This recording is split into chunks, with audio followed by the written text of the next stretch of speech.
The Dallas Stars are back in Texas. They kick off a 3-game homestand at the American Airlines Center tonight as they take on the visiting Washington Capitals from the Metropolitan Division.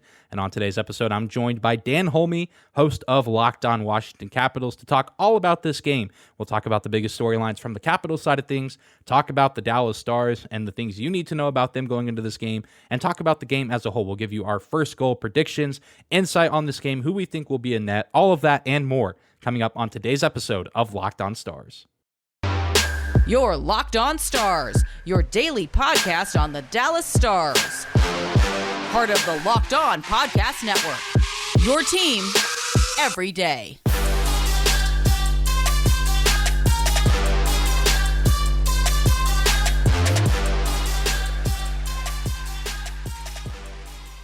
Howdy, Stars fans. Welcome back to the Locked On Stars podcast, the only daily podcast covering the Dallas Stars. Part of the Locked On Podcast Network, your team every day. I'm your host, Dane Lewis, your local expert on all things Dallas Stars hockey, credentialed member of the Dallas Stars media, coming to you on this Thursday, October 27th. And whether this is your first time here or you are a recurring Locked On Stars listener, thank you for tuning in today and making Locked On Stars your first listen of the day. Be sure to hit that subscribe button on YouTube. Help us reach 1,000 subscribers by the end of 2022. You can also find and follow us on your favorite podcasting platform. Remember that we are free and available no matter where or how you choose to listen. And you can find our show at Locked On Stars on Instagram and Twitter, as well as my personal Twitter account at Dane_Lewis. But let's not hesitate any longer. Let's jump into today's episode, a crossover with Locked On Capitals and host Dan Holmi. It is game day in Dallas as the Stars return home from a 4-game road trip on the East Coast, and they are set to face the Washington Capitals, the first matchup with the Metro Division team for the Stars this season. And we're here to talk about this game today. This is Dane Lewis of the Locked On Stars podcast, joined by Dan Holmi of the Locked On Washington Capitals podcast. And Dan, how's it going? Hockey is officially back. How are you feeling the first couple weeks through this season? I'm doing pretty well. The Caps picked up 2 big wins here, so I hope they can keep that momentum going forward and hope for a big win against Dallas. I know you're not hoping for that outcome, but I am anyhow. Yeah, the Stars certainly needing to pick up a few wins after a couple tough outings in Ottawa and Boston earlier this week. And if there was ever a time for them to need to have some games at home, it's now. And hopefully they'll get a different result than they got last season when the Stars and Caps met in Dallas. Many Stars fans will remember that was Sergei Zubov's jersey retirement night, and the Stars went on to lose 5-0 in that game. One of the worst outings we saw from that team last season.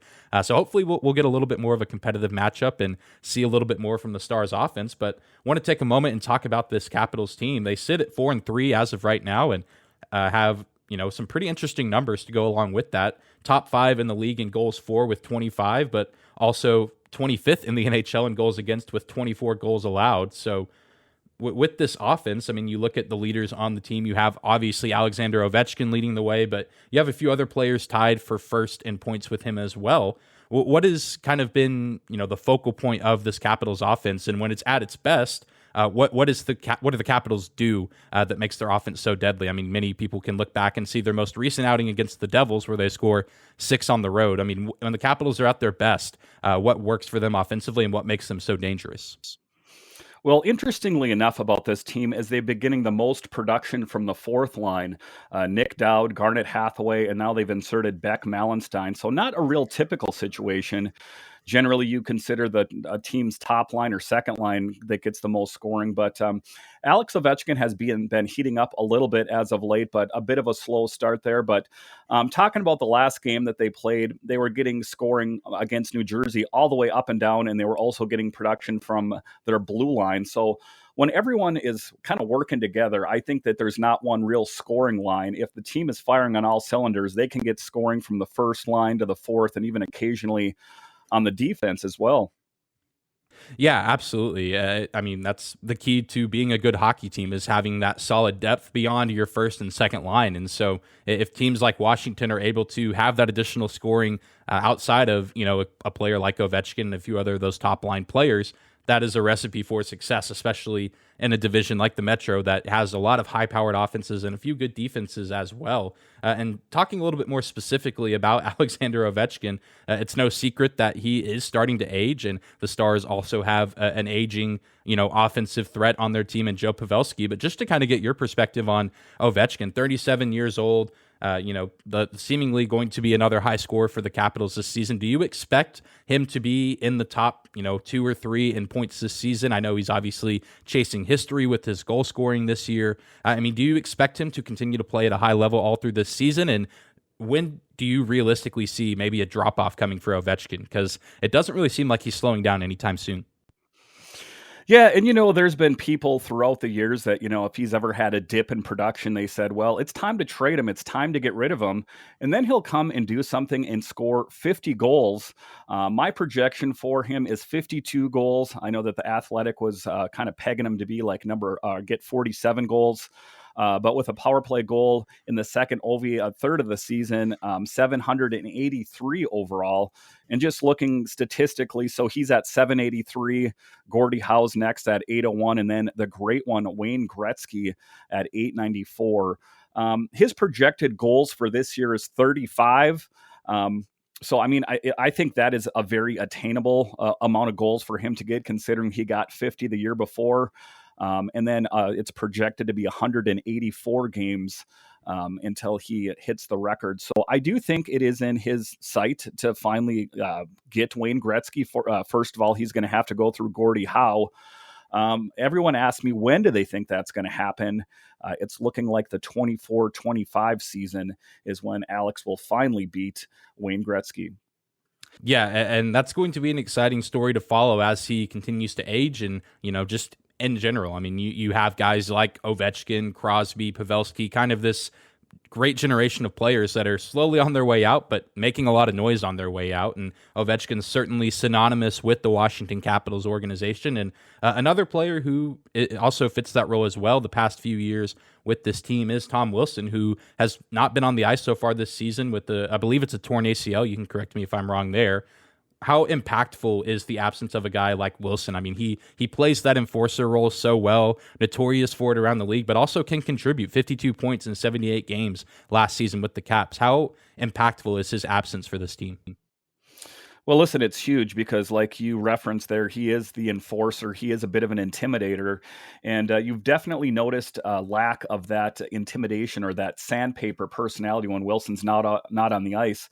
But he is a multi-tiered player. He can score 20 plus goals. But it is noticeable that he's not out on the ice. He is the top line right wing. Brian McClellan, the GM of the Capitals, went out and signed Connor Brown in the offseason, and now he's injured. So now it's a bit of a question on who is ultimately going to play that top line right wing. But Tom Wilson is scheduled to be back around between Thanksgiving and Christmas, but his impact is huge on this team. You kind of start to see, especially when I was watching that game against Ottawa, where they kind of try to push around the Caps a little bit more, like, well, what are you going to do about it? So I think they need someone like Wilson, kind of the sheriff of the team, if you will, to kind of roll in and kind of set things straight. But we're missing his goal scoring and his leadership. It's my belief that when Alex Ovechkin hangs up the skates, that he will be the captain of the team going forward. Definitely a guy that, you realize it when he's on the ice. You definitely feel his presence even watching the game, but I think you also notice it a bit when he's off the ice. And so it'll be interesting to see how the Stars approach this game. They have a few guys as well that play that enforcer role and try to get under the other team's skin. And without Wilson on the ice, I think it'll be interesting to see how that plays out. And I got a couple more questions for you. The first, talking about one of the newest members of this Capitals team. In the offseason, you guys go out and you add Stanley Cup champion Darcy Kuemper to the goalie room. What's been your impression on him so far? He's 3-2 so far on the season, 3.04 goals against average, and an .899 save percentage. What have been your thoughts on Kuemper so far through the early stages of this season? Well, I think Kuemper has played very well. I think that he's been victim of circumstance. I think that the Caps defense has folded in front of him when people have thought he's been playing a poor game, but his numbers are great. And I think that he's definitely kind of solidified that position and kind of given the Caps that stability that they were looking for. As we know, they had Ilya Samsonov and Vitek Vanacek last season, which were inconsistent all of last season. So for Brian McClellan to go out and pick up Darcy Kuemper and then Charlie Lindgren, who played lights out, who I expect will get the start against Dallas. I guess it remains to be seen, but he has played very well. My worry about Darcy Kuemper, I guess, is that he's never been on a team where he's carried the bulk of the mail. He's always kind of been in limited capacity. Also, he's a bit prone to the injury bug. The 31-year-old missed 83 games through injury since his NHL debut and 50 in the last 2 seasons. So for me, as long as Darcy can stay healthy, obviously he can play well. He was on the winning team when the Colorado Avalanche won the Stanley Cup last season. Hopefully we can get that same production in front of the Washington Capitals as well. For sure. I mean, always beneficial to add good veteran depth to your team all over the roster, but especially a guy who, like you said, fresh off a cup win with the Avalanche. That's got to be vital for that locker room and for, the other veterans on the team like Ovechkin and Wilson, trying to unite the younger guys and even the other veteran players as well. Always great to add that depth. And the last question I have for you, one I like to ask anyone I do crossovers with, because we know the big names on this team. We've talked about them at length, but who are a few underrated players, or at least one underrated player that the Stars fans watching this game should be on the lookout for that they might not be super familiar with right now? So one of the big ones for me is Alexi Protas. He was a guy that came into camp. I don't think that they had planned for him to be on the big team this year, but he was one of the guys that came in and played so well that they couldn't send him down. I think that ultimately they had other players in mind to be on the big team, but Alexi Protas would be one to look for. And if Connor McMichael can get some playing time, I think he is another big one to look for as well, if he'll actually be in the game. I don't think he will, but those are 2 big names on the team this year. And then what I referenced earlier was Charlie Lindgren, a bit of an unproven commodity. They picked him up from St. Louis, or signed him rather. He played lights out for their AHL affiliate and has done an excellent job for the Capitals. In the last game against New Jersey, he played lights out. I mean, he kept the Capitals in that game, and that's why I expect him to play against Dallas. I know he's not the number 1 goalie, so they might end up sticking with that mindset and go back to Darcy. But if I was the coach of the Capitals, I would put Charlie Lindgren in net. But those are the big players to look for. Charlie Lindgren, not a household name around the NHL, but I think it will be Alexi Protas and Connor McMichael. Yeah, definitely worth keeping an eye on those guys. And I know we're recording this early on Wednesday morning, just before 10 a.m. So, of course, no indication on who's going to be in net for either team and what the lineups look like in general, but certainly a storyline that'll be worth keeping an eye on. As you could either have Kuemper, the Stanley Cup champion, in the crease, or Lindgren, an up-and-coming guy looking to make an impression on this team. And this is kind of the update on the Washington Capitals as it stands right now. And we're going to take a quick break and say thank you to one of our sponsors before we move on and talk about the Stars a little bit. And today's episode is brought to you by BetOnline.net. BetOnline is your number 1 source for betting football and the start of the new basketball season. You can find the latest player developments, team matchups, news, podcast, and in-depth analysis on every game. And as always, BetOnline remains your continued source for all your sports wagering information, with live betting and up-to-the-minute scores for every sport out there. It's the fastest and easiest way to bet on all of your favorite sports and events, including the MLB postseason, the World Series just right around the corner. You can bet on NFL football, NBA basketball. You can bet on NHL hockey, including the Stars at Capitals game, MMA, boxing, golf, and so many more sports to choose from at betonline.net. You can head to their website right now or use your mobile device to learn more about the trends and action. BetOnline.net is where the game starts. All right, welcome back into this special crossover edition of Locked On Stars and Locked On Capitals, where it's your team every day. In this next segment here, I'm going to ask Dane some question about the Stars. So there's a lot to be happy about if you're a Stars fan. You're in first place in the Central. But, I mean, the last couple games are a bit of a cause of concern. Lost to Ottawa Monday 2-4, and then a loss to Boston 1-3. The Stars 3-1. They're 4-2-1. They scored just 1 goal for the first time this season and return from the road trip 1-2-1. What has been the issue with the Stars in these last couple games? We talked briefly before the show that it's good that they have those wins in the bank and they're sitting on top, so they don't have to worry about that too much. But if you were to diagnose the problem with the Stars right now, the last couple games, what would you say the issue is? So if you want to get specific and talk about the more recent problems in the last two games on Monday and Tuesday in Ottawa and Boston, I think the Stars, and I hate to use the excuse of, fatigue and tired legs being it's so early in the season, but I think it's kind of a given on the first road trip of the season. You can't expect everything to go swimmingly, and guys are still kind of getting into the swing of things and the grit and grind of playing a few games at home, then going on the road and being away from home for over a week and over the weekend. And I think all things considered, the Stars did pretty well to come away from that road trip with at least 3 points. That game in Toronto, the fact that they got a point out of that game is pretty miraculous, and then they take care of business in Montreal. But I think by the time you get to Ottawa on Monday, and then especially having to play back-to-back on Tuesday against a tough Bruins team, it just felt like maybe a little bit too much for the Stars, and they've played 5 of their first 7 games away from home, and Tuesday in Boston, they're without their best player in Miro Heiskanen. He's day-to-day with an upper body injury. Even recording this now, the Stars diagnosing the situation and seeing what is going to become of him. That's going to be a storyline to follow leading up to this game. But if you want to talk about an overall issue, if you look at all 7 games, the real killer for this team is penalties. The Stars have just racked up so many penalties and spend the majority of their time, it feels like, on the kill, which thankfully the penalty kill has been good and the goaltending has been good. But whenever the Stars are on the kill, they're obviously not able to run their offense to the fullest extent that they would like to. And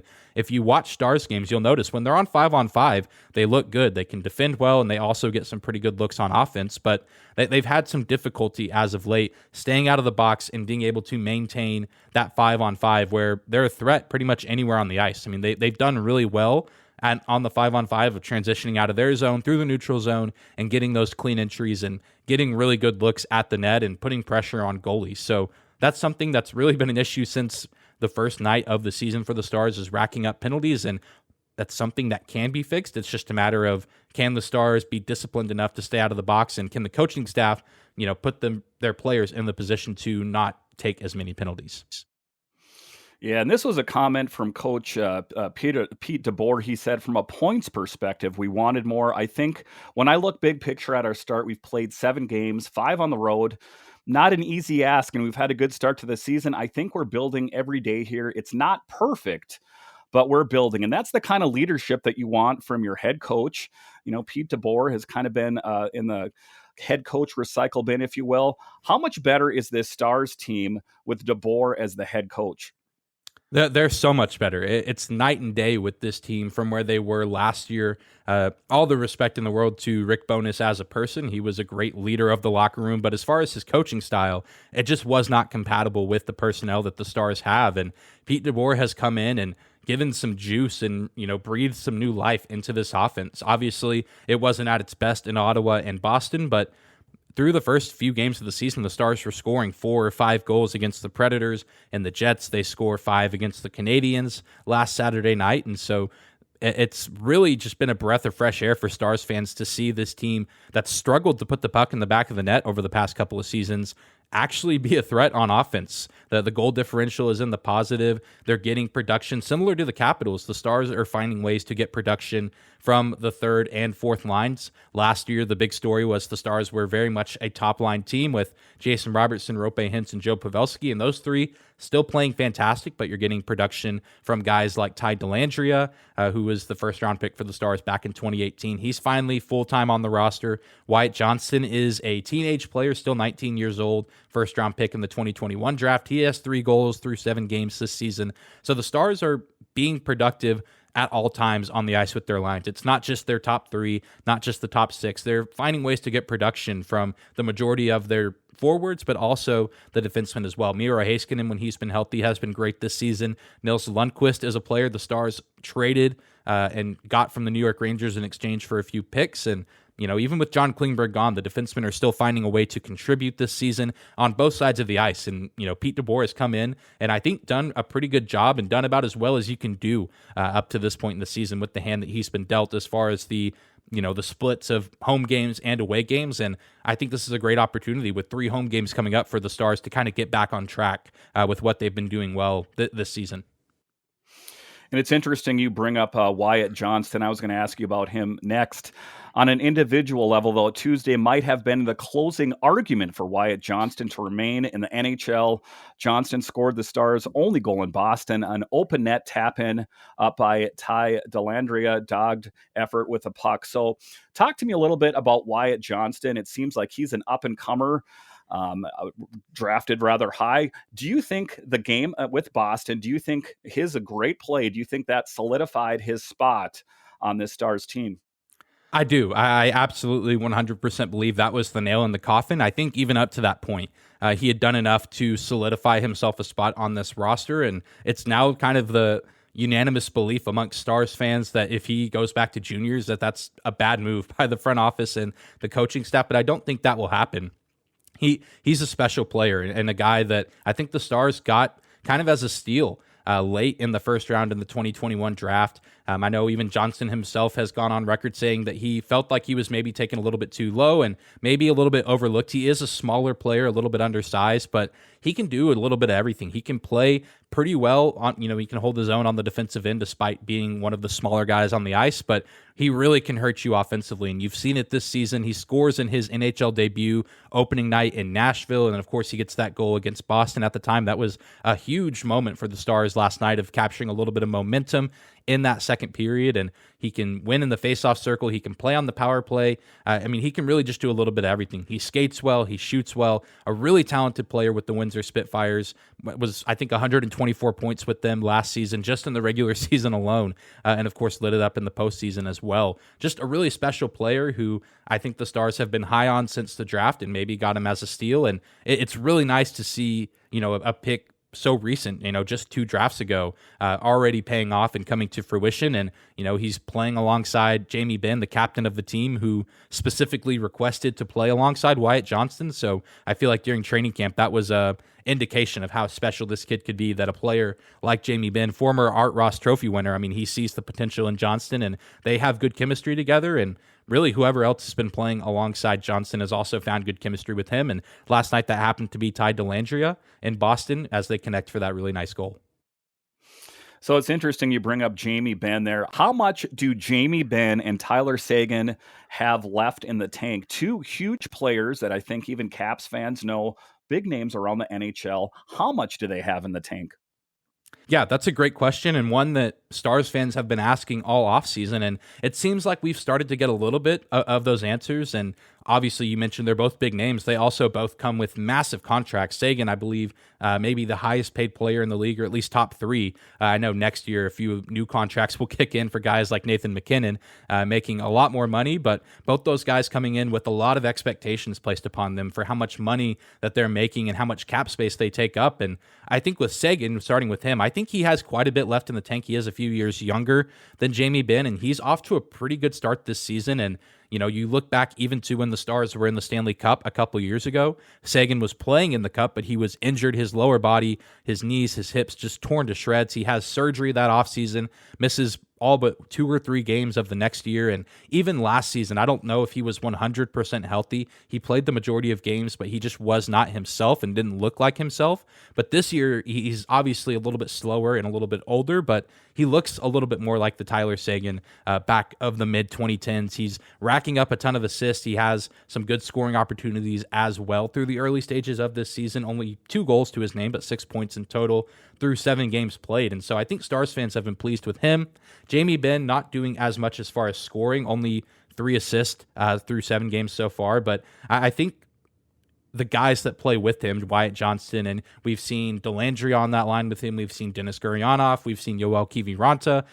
I think that he is setting up those guys for success, and he also kind of has started to play the enforcer role, or one of the enforcer roles on this Stars team, just as he's aged and not the scorer that he once was. I think he's having to find a new role on this team, and I think he's fitting into it well. And I think he's under a little less fire right now because the Stars have a winning record, and the team in general looks really good. I think that that's taken some of the flack off of Jamie Benn and his lack of goal scoring so far through this early part of the season.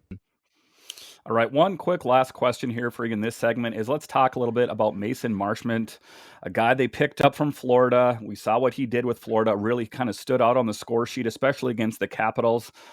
What does he bring to that Dallas Stars team? Yeah, he's similar to Wyatt Johnson. I feel like he's Johnson, maybe just a little bit bigger physically, and then also just a few years ahead.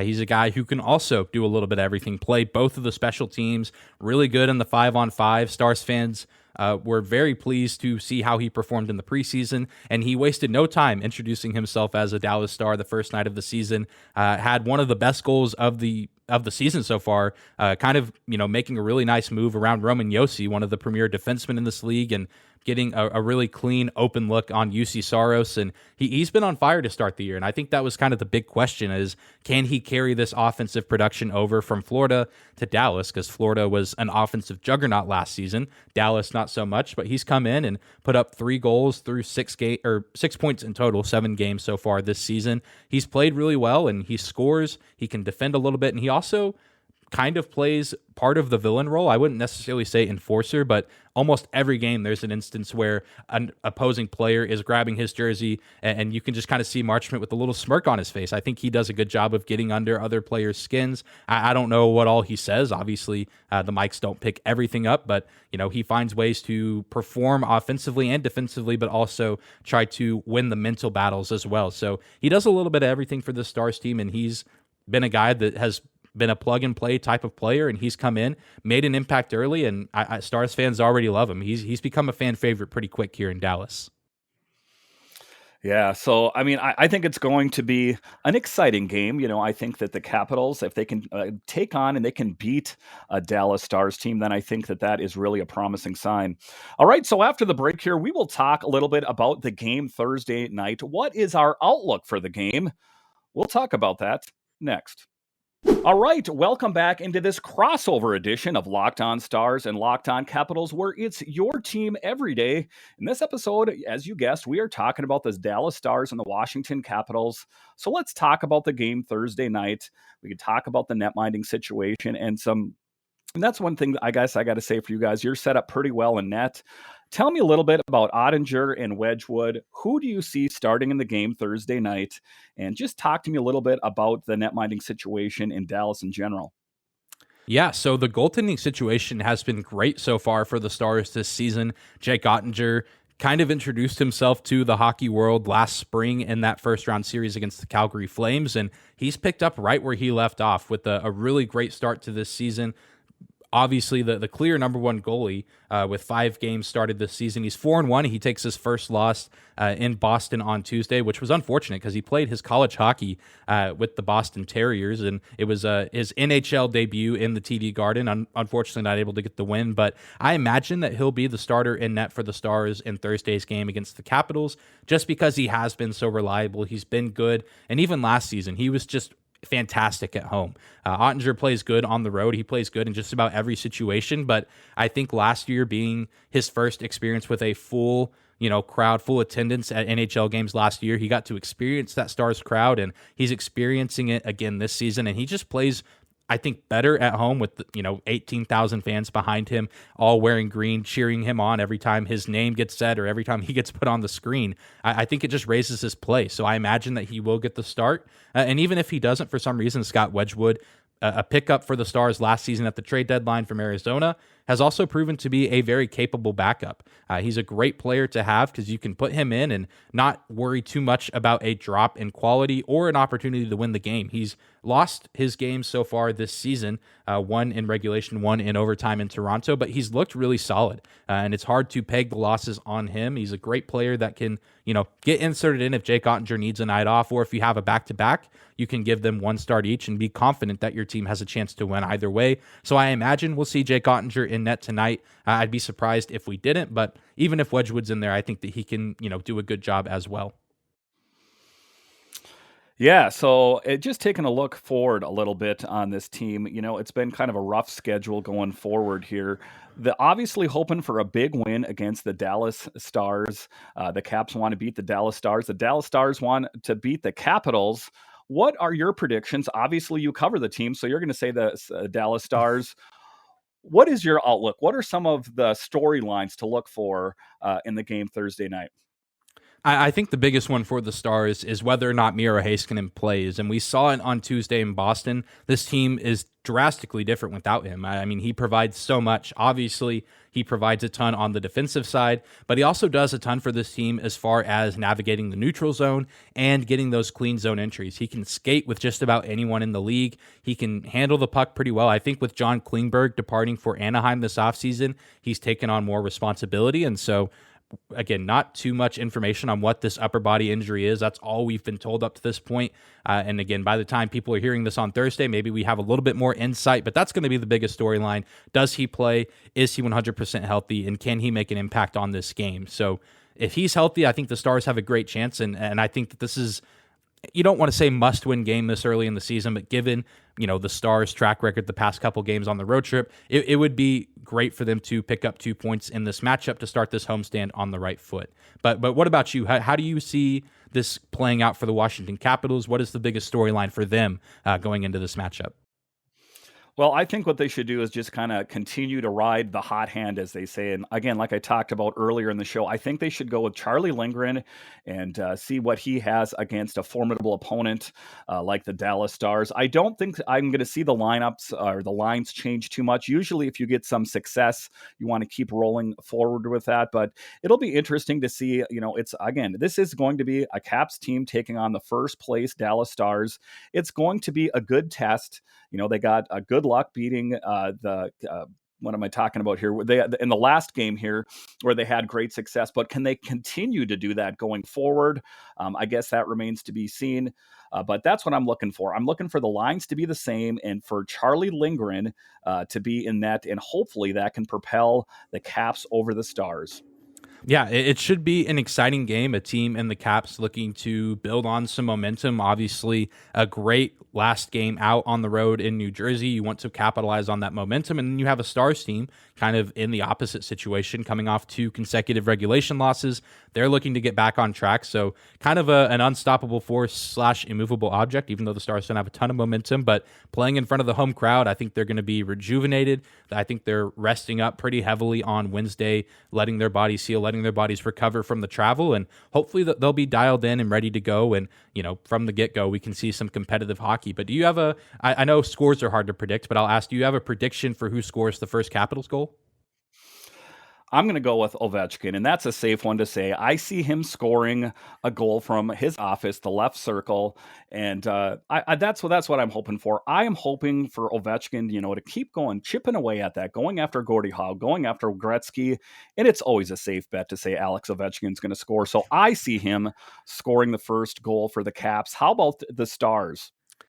Yeah, it's a great question, and there's plenty of guys that could, fit this role. And last season, it was very easy to say someone from that top line, and I think I'm going to take the bait on that as well. The top 3 scorers on the team, all with 7 points right now, Pavelski, Hintz, and Robertson. I'll go with Jason Robertson, the 41-goal scorer from last season, just a special player. Didn't know if he was going to be on this team early in the season, all throughout the offseason, as he was kind of caught in some weird contract negotiation scenarios with the Stars not having a ton of cap space, but they get the compromise. And Robertson, 2 goals, 5 assists so far on the season, and I'm really excited to see how he plays against this Caps team, and of course excited to watch Ovechkin as well. I'll get to be at the game, which is exciting. Never gotten to see the Caps play in person, so it's weird because I'm obviously wanting the Stars to win, wanting them to do well, but I won't be too upset if I get to see Ovechkin rip a one-timer and maybe get one past Jake Oettinger, because I'm just a sucker for guys chasing down history, and it's cool to see Ovechkin on this journey. I was in the building last season when Austin Matthews set the record for the most goals by a Leafs player last season, so maybe me being in the building is an instant lock for Alexander Ovechkin to get at least 1 goal in this game. All right. Why don't you tell our Capitals listeners where we can find you online? Absolutely. You can find our show, Locked On Stars, just like Locked On Capitals, anywhere you get your podcast at, free and available on YouTube, Spotify, Apple. And, if you do feel so inclined, you can give us a subscription or follow. And if you do it, I promise I'll be nice to the Capitals after the game, win or lose. That is always my guarantee to other fans of the teams that the Stars play. And Dan, what about you? All right, so you can find me online. It's at DanCaps218. You can find the show on Twitter. It's at Locked On Caps, and of course, available on YouTube. Yeah, the good stuff. I always love doing these crossovers. Thanks for doing this, and hopefully we get a good game on Thursday. Thank you very much. I'm looking for a great game. Shout out to Dan for crossing over today and giving us some insight on everything going on with this Washington Capitals team. I always enjoy doing these crossovers with other Locked On Podcast Network hosts, and hope you guys enjoy them as well, as you get some more insight on the opposing teams from experts that cover that team every single day, just like we cover the Stars here on this show every single day. But that's going to do it for today's episode of Locked On Stars. Thank you again for tuning in and for making us your first listen of the day. Hit that subscribe button if you're watching on YouTube. Help us reach 1,000 subscribers by the end of 2022. You can also follow us and leave a rating or review on your favorite podcasting platform. Leave a review if you do feel so inclined. Let us know why you like the show and give us 5 stars while you're there. Thank you guys again for all the continued support. And find and follow us on social media at Locked On Stars on Instagram and Twitter. If you're at the game at the American Airlines Center tonight, be sure to tag me on Twitter, take a picture, let me know you're at the game. Love to see the Stars fans out and about at home games. And you can find my personal Twitter account at Dane_Lewis. But be sure to tune into tomorrow's episode, as we will be reacting to and recapping this entire game to close out the week. And hopefully we'll be talking about a big Stars win and 2 points added to the total for this Dallas Stars team. Thank you guys so much again for tuning in. Enjoy your Thursday. Enjoy the game tonight. And we'll see you right back here tomorrow.